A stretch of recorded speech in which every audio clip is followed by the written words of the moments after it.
நான் ஒரு 2 ஸ்டெப்பு எடுக்க முன்னாலே அவங்க விறுவிறுன்னு மாடி போய் உன் பையன் பண்ணியிருக்க வேலையை பாரு, கழுத்தறுத்து என்ன கிடக்காம பாரு அப்படின்னு சொல்லுதாங்க. இவங்க வந்து பெரிய தீவிரவாதி அரெஸ்ட் பண்ணுற மாதிரி அரெஸ்ட் பண்ணாங்க. அரெஸ்ட் பண்ணிக்கிட்டு பார்க்கல தான் தெரியுது ஒரு புள்ள பூச்சின்னு.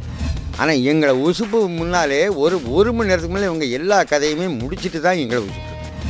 ராங்மார்க்கு பிளாக்மாலி கூட பழக்கம் கிடையாது. எங்களுடைய பார்வையில் வந்து இது வந்து ஆணவ கொலையாக இருக்குமோன்னு சந்தேகப்படுதோம். உண்மையான குற்றவாளிகள் காவல்துறையினருக்கு தெரிந்திருந்தும் அவர்களை காப்பாற்றுவதற்காக தடயங்களை அழித்து கொண்டிருக்கிறது காவல்துறை.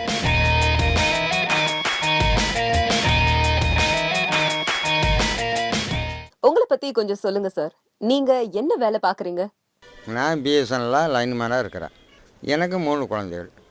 பொண்ணு வந்து 2, பையன் ஒருத்தன். ராம்குமார் எந்த கல்லூரியில எந்த ஆண்டு படிச்சாரு? Already அரணா college. வீட்டில் அவர் எப்படி இருப்பாரு? எப்பவும் நார்மலாக நேற்றுக்கு இருந்த மாதிரி தான் இன்றைக்கும் அவன் நார்மலாக தான் எப்பவும் இருக்கான். ராம்குமாருக்கு சென்னையில் உறவினர்கள் யாரும் இருக்காங்களா?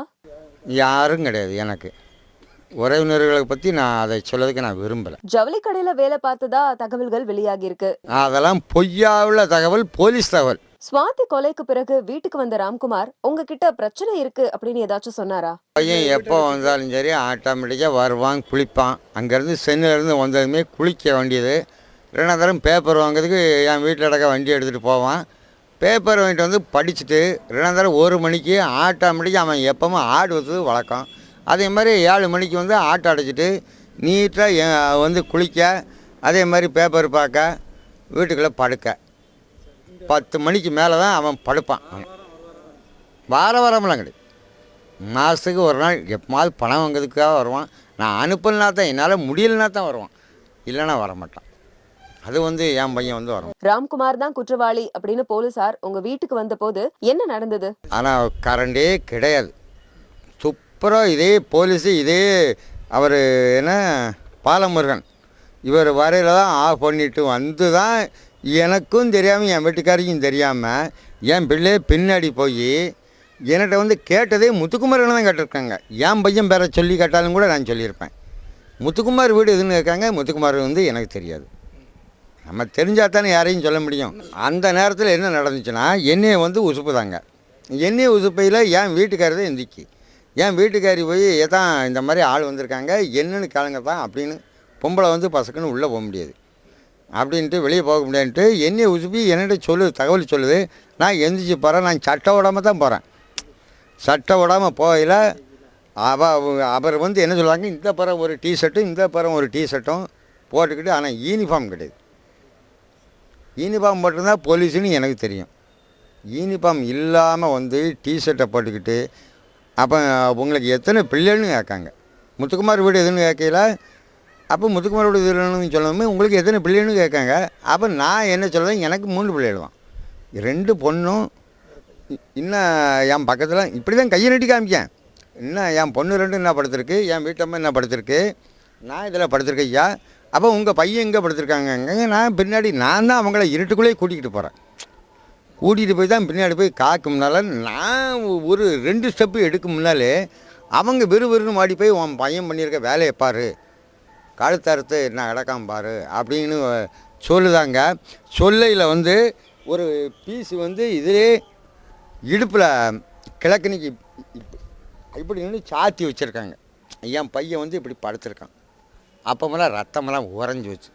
ஆனால் எங்களை உசுப்பு முன்னாலே ஒரு மணி நேரத்துக்கு மேலே இவங்க எல்லா கதையுமே முடிச்சுட்டு தான் எங்களை உசுப்பிருக்காங்க. அது உண்மையான வார்த்தை. ராம்குமார் வழக்கில் தற்போதைய நிலை எப்படி இருக்கு சார்? ராம்குமார் வழக்கில் தற்போது ஒருதலைப்பட்சமாக விசாரணை போய்கிட்டு இருக்கு. ராம்குமாரை மட்டுமே மையப்படுத்தி இந்த வழக்கு விசாரணை செய்யப்படுகிறது.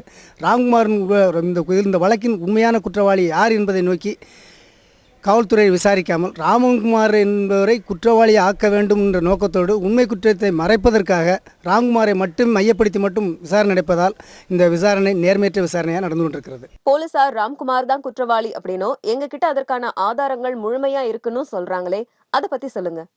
ராம்குமார் தான் குற்றவாளி என்பதற்கான ஆதாரங்கள்னு சொல்கிறது ராம்குமாரை மையப்படுத்தி மட்டும் பேசிக்கிட்டு இருக்காங்களே தவிர ஒரு வழக்கை எப்படி விசாரிக்கணுங்கிறது தெரியணும். முதல்ல வந்து இந்த தமிழ்நாடு காவல்துறை ஸ்காட்லாந்து காவல்துறையை விட பேர் பெற்ற ஒரு காவல்துறையாக இருந்துச்சு ஒரு காலத்தில்.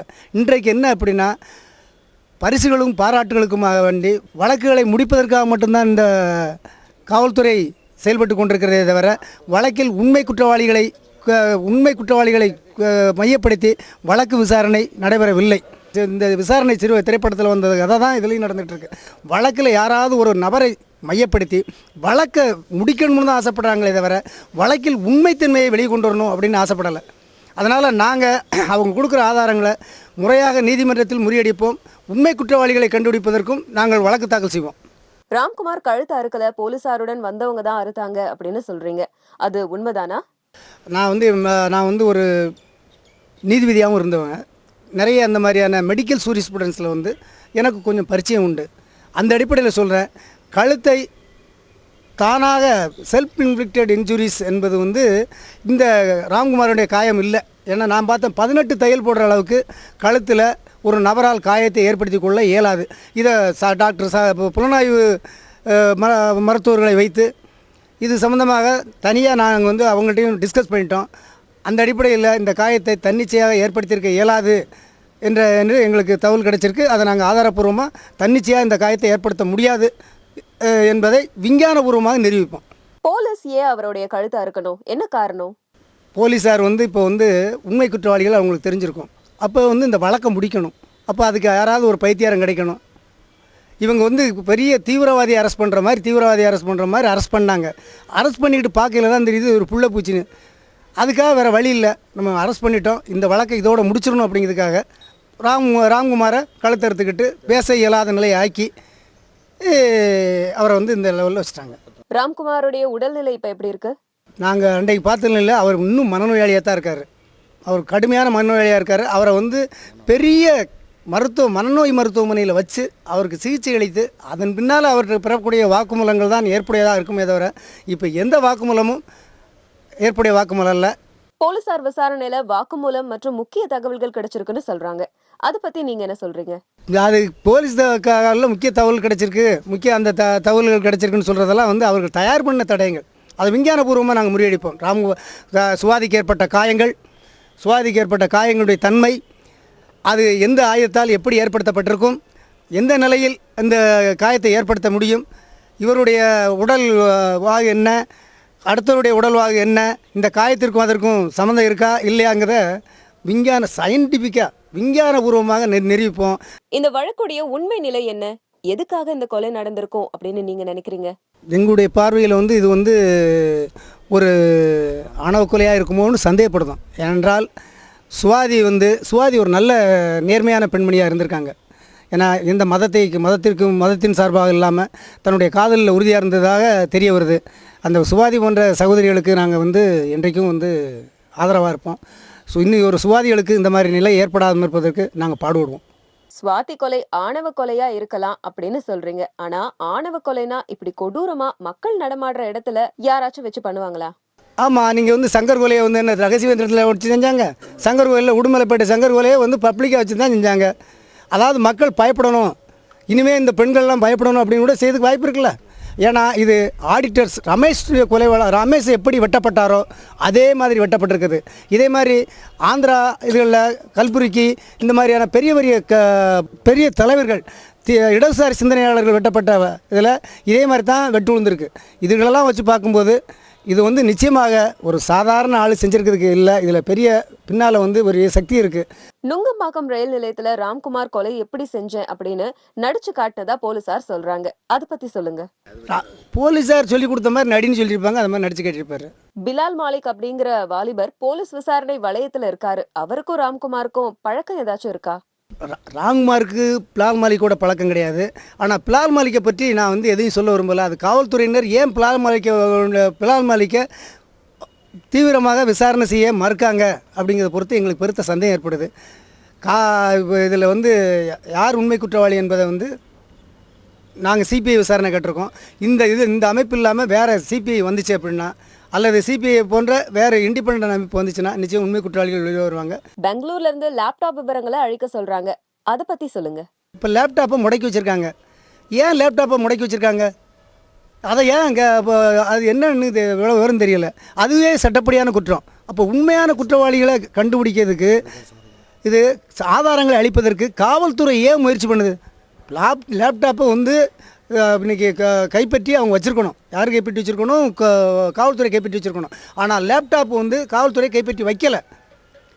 அப்போ இதிலிருந்து என்ன தெரியுது? அப்போ உண்மையான குற்றவாளிகள் காவல்துறையினருக்கு தெரிந்திருந்தும் அவர்களை காப்பாற்றுவதற்காக தடயங்களை அழித்து கொண்டிருக்கிறது காவல்துறை.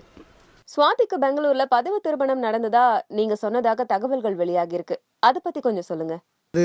அந்த தகவல் சம்பந்தமாக சில இதுகள் எங்களுக்கும் கிடைத்த தகவல்களானே தவிர அதை உறுதிப்படுத்தாத நிலையில் நாங்கள் அதை பற்றி கருத்து சொல்வதற்கில்லை. இந்த வழக்கை சிபிசிஐடி விசாரிச்சாலும் ராம்குமார் தான் குற்றவாளி அப்படின்னு நிரூபிக்க எங்ககிட்ட போதிய ஆதாரம் இருக்கு அப்படின்னு போலீசார் சொல்றாங்க. அதை பத்தி சொல்லுங்க. அதாவது சிபிசிஐடி விசாரித்தாலும் எங்கள்கிட்ட போதிய ஆதாரம் இருக்குன்னு சொல்கிறது இதே என்ன அப்படின்னா, சிபிசிஐடி எங்களை ஃபாலோ பண்ணணும்னு சொல்கிற மாதிரி இருக்குது. எங்களுடைய இவங்க தான் அவங்களும் எங்களுக்கு சாதகமாக தான் இருப்பான்னு சொல்லுது. குறைந்தபட்சம் மக்கள் மீது நம்பிக்கை ஏற்படுத்தணும். இதுக்காகத்தான் நாங்கள் கேட்குறோம். அப்படி தான் வந்து இந்த விசாரணை சினிமாவில் மாதிரி உண்மை குற்றவாளியை மறைக்கிறதுக்கு குற்றவாளிகளை கொல்லக்கூடிய நிலை ஏற்பட்டுச்சுன்னா நாங்கள் என்ன செய்ய முடியும்? காலம்தான் நீங்கள் இந்த ஊடகங்கள் தான் வந்து சொல்லணும். ராம்குமாருக்கும் சுவாதிக்கும் ஃபேஸ்புக் மூலம் பழக்கம் இருந்ததா சொல்றாங்க. அது உண்மைதானா? ராம்குமாருடைய ஃபேஸ்புக்கை நாங்கள் வந்து வெளியே அப்படியே பயங்கரப்படுத்தி விட்டோம். அதாவது ராம்குமாருடைய ஐடி கார்டை வாங்கி பாஸ்வேர்டை வாங்கி இது ராம்குமார் உடைய ஃபேஸ்புக்கு திறந்த புத்தகமாக இருக்குது பார்த்துக்கோங்க அப்படின்ட்டு. ராம்குமாருக்கும் சுவாதிக்கும் அவருடைய ஃபேஸ்புக்கில் எந்த கணக்குமே கிடையாது, எந்த தொடர்புமே கிடையாது.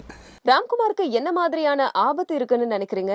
வெளியே வந்து இருந்தால் இங்கே மீனாட்சிபுரத்துக்கு வந்து அவருக்கு வந்து அந்த ஆபத்து இல்லை. வெளியே அவர் இருந்தாருன்னா நிச்சயமாக வந்து சென்னையில் இருந்தாருன்னா அவருடைய உயிருக்கு ஆபத்து இருக்குது. ஏன்னா இந்த வழக்கை அவரோட முடிக்கணும்னு தான் எல்லோரும் ஆசைப்படுறாங்க. ஏன்னா இந்த காவல்துறையை வந்து அவருடைய கழுத்தறுத்ததே அதுக்காகத்தான் கழுத்தறுத்தது. ராம்குமார் வழக்கோடைய அடுத்த கட்ட நடவடிக்கைகள் என்ன? எந்த மாதிரியான மேல்முறையீடு செய்ய போறீங்க? மேல்முறையீடு இல்லை, இப்போ தான் முறையீடே பண்ண போகிறோம். இதுதான் என்ன அப்படின்னா, இந்த வழக்கில் முதல்ல வந்து அவருடைய சிபி என்கொயரி கேட்க போகிறோம். அவருடைய மனநோய் மருத்துவருக்கு மனநோய் மருத்துவமனையில் வச்சு அவருக்கு சிகிச்சை அளிக்கணும்னு சொல்லி கேட்க போகிறோம்.